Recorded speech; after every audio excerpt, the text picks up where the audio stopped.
In northern Colombia, fear often arrives on paper. Flyers slipped under doors, plastered on walls, left behind in markets. Flyers that named names. Flyers that promised blood. And for the LGBTQ community, those flyers weren't just warnings. They were death sentences. The threats were merciless.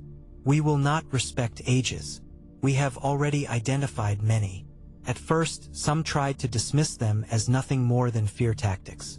But soon, those promises of violence became horrifying reality. In April 2024, the nightmare spread across social media. A viral video showed 32-year-old trans woman Sara Millerey clinging desperately to the banks of a raging river outside Medellin. Her limbs were broken, her body barely able to move. Dozens of bystanders stood frozen nearby.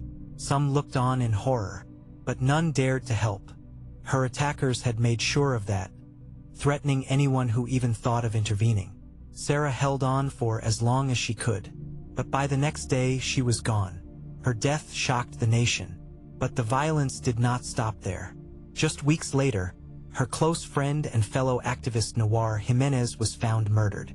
Only days earlier, she had stood at a protest for Sara, tears streaming behind her sunglasses, vowing her friend's death would not be forgotten. But her words became her fate. Her body was discovered in a ditch on the outskirts of town. For Colombia's LGBTQ community, the message was undeniable. Defiance comes at a deadly price.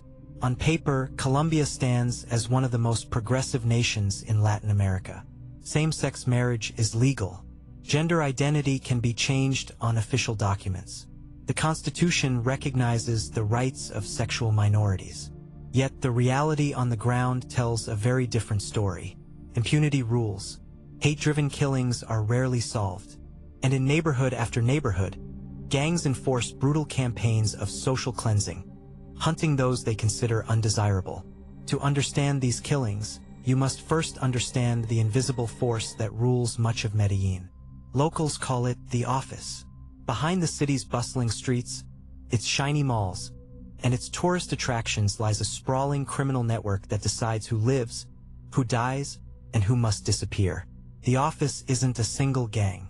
It's an alliance, a system of power that has controlled entire neighborhoods for decades. Their enforcers are known as the correctors. They hand out warnings.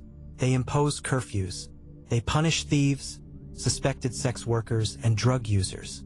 And increasingly, they target queer and trans people, branding them as depravities that must be erased. For those marked